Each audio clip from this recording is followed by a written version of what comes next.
The three leaders there all condemn Trump's trade war and all are making campaign promises to protect workers and the Canadian economy. Let's unpack how this is affecting the campaign with our Sunday strategy session. Kathleen Monk is a former NDP strategist and director of communications to the late Jack Layton. Scott Reid is a former communications director to Liberal Prime Minister Paul Martin. And James Moore is a former Conservative cabinet minister. Good morning, everyone. Thanks so much for making the time for the conversation. Scott, I'll start with you. How, in your view, did Trump impact the campaign this week in contrast to week one? Well, obviously, it was a dramatic impact in the sense that he took his war against Canada around the globe. So now it's a world war, and that puts Canada in just as bad, if not a worse spot. We saw the carnage on the markets, we see the upheaval, we see layoffs, and it's likely to mean that we're going to see, for the balance of this campaign, other consequences, real life consequences, not just talking about politics, but people are going to lose their jobs. Plants are going to be laying off lines and workers. And so that's going to confront and demand attention throughout the rest of this campaign. And, if there was any question as to whether or not Donald Trump tariffs and the economic carnage that he's unleashing is going to be the ballot question, I don't really think you can continue to ask that question sensibly at this point. The reality is that he eclipses everything else. It's put enormous economic insecurity at the heart of this election. And it's not just a Canada question now. It's a worldwide question, and therefore it will be inescapable. Does the fact, though, James, that it has become more of a worldwide question this week impart any differences on the Canadian campaign, insofar as Scott's point about it being the big ballot question? Yeah, well, in the sense that, people are still reacting, but the long-term response on the policy side from different countries around the world is going to vary from one country to the other. And, the impact of this on the geopolitical realignment of people away from the United States of America economically, politically, and frankly, morally, as long as Donald Trump is president, is going to cause a lot of countries to do a lot of different things. So I think the public is still going to be reacting to Donald Trump, but also they may well pivot to the proposition that Pierre Poilievre has put in the window, right? Which is, this isn't just about the next couple of weeks. Now we know that Donald Trump is a threat, not only to Canada, but to the world economically. So we need to be prepared not just to weather the storm of the immediacy of the current tariffs, but think about the long-term economic stability of Canada. And do you want to trust Canada for the next 10 years, people who had the last 10 years, where we had pretty much a completely blown decade, where you had 22% growth in per capita GDP in the United States and 0.5% per capita GDP growth in Canada over 10 years. Do you want 10 more years of that, or do you want to go a different way? And I think he's got a pretty aggressive ballot question sort of pushing the window to be not just reacting to Trump, but to be preparing Canada to respond to Trump for the next decade. Do you think the Canadian electorate, Kathleen, is where James is pointing out, insofar as moving past the immediate threat that Trump presents and the more immediate reaction in looking longer term? Because both the Conservatives and the NDP are making that pitch in different ways. I think it's hard for Canadian voters and for Canadians, frankly, to look too far down the policy, pipeline. They're thinking of the immediacy, potentially being laid off if you're a worker in Windsor, or already feeling the impacts if you're a steel or aluminum worker. And so I think actually what Canadians are doing is defining themselves against Americans and looking inwards. How do we differ from Americans, that kind of individualism, that privatization that we've seen in the US, and how do we differ ourselves that way? And so you see parties kind of trying to react to that. Carney this week was out obviously on Wednesday after that press conference you just showed, and kind of trying to manage expectations. Pierre Poilievre came out and finally dealt with the issue of Trump, and maybe not in an authentic way, but kind of tried to take it on. You saw Jagmeet Singh actually turn inwards and say, hey, what can we as Canadians do, and put out his policy of victory bonds. I think that increasingly Canadians are going to be looking towards what things we can do as a country, and what we can do for ourselves, and looking at some of the policies that the parties put forward and see if that lines up with where their ballot goes.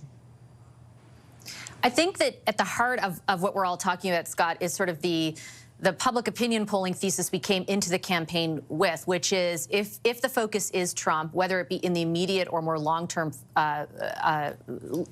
more long-term, the advantage was to the Liberals, clearly with their ability to close the gap. The question 2 weeks in is, does it remain there, or is it possible, particularly with the not a pivot but pivot that did occur from the Conservatives this week, like to change that calculation or the thesis as it's been accepted over the past few few weeks? Well, look, I'd sure as hell hate to bet that Donald Trump is going to disappear. Like, that just is not our expectation. Our experience is that's about as likely as gravity disappearing. So we're going to see, hopefully not, but I fear, a bunch of consequences of what occurred last week. First of all, there's the threat that there could be more sector-specific tariffs. But in addition to that, there's going to be the fallout. There's going to be announcements of job layoffs, of operational restrictions and pullback. And that's going to affect not just, the daily lives of Canadians, but the economic confidence, the psychology, and of course, their attitude toward the ballot. And, usually we pick a prime minister during a campaign, but because it's a campaign, we tend to pick the person who's the best political candidate. This is sort of turning that on its ear. We are literally picking a prime minister based on who will be the best prime minister. And that's what's working to Carney's advantage, is because as he's forced off the campaign trail, it doesn't harm him because he's no longer politicking. It's helping him because he is being seen as prime minister. He is executing skillfully as prime minister. And so people aren't saying, well, who's the best political candidate here? They're looking at him and saying, well, that guy is indisputably the best prime minister. And that is the advantage that he has built. That's the advantage he must maintain. And whether he's forced off the campaign trail again by a new round of tariffs, that's going to remain the psychology, I think, of this election.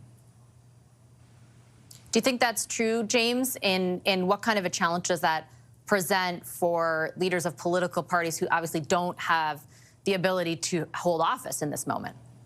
I think Prime Minister Carney has a strong argument to say, there's a crisis in 2008, and I was there. I played my part in it, and I've seen these crises before. I saw it as well in Brexit, and I've seen this before. So keep calm, and I think that I have a way in which I can approach this. However, I think he opens a door for the Conservatives and Conservative voters to walk through, where he says the relationship with the United States is permanently broken. It will never go back.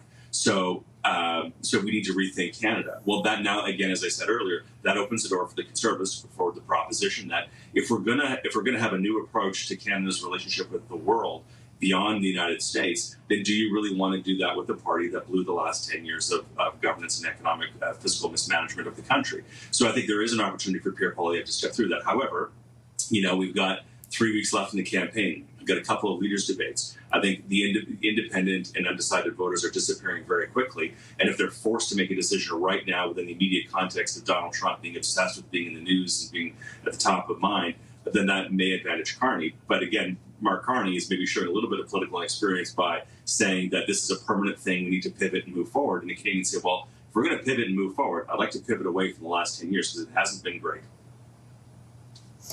If there's another leader who's at a disadvantage with what James and Scott just laid out, it's Jagmeet Singh. Nanos Research, our pollster here at CTV, Kathleen, is projecting that his seat is even competitive at this point.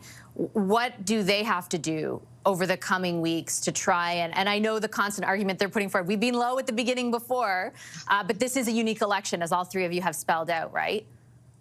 It is a unique election, and I got to say that I think the next 2 weeks of it are the most critical. We've seen an inability right now of this lead that the Liberals have been maintaining to be pushed off, right? They've just held it. The Conservatives haven't found any growth in this campaign, and New Democrats also are having trouble punching through. But what I can tell you about Jagmeet Singh riding is that the numbers are good. I'm told that the signs on the ground are great, calls are going well, and his wife and family are working hard in the riding. Let's see how that turns out. Typically in all campaigns, we always have campaigns going into other leaders' campaigns, ridings, and saying they're going to lose their seats. New Democrats did that in 2021. They went into Papineau against Trudeau and said that potentially Trudeau would have lost that seat in the 2021 election. Even Liberals have been in Pierre Poilievre's riding in this election in 2025, saying he would lose that running. So let's see how it turns around. I mean, the one thing I think that as increasingly the world wakes up to the threat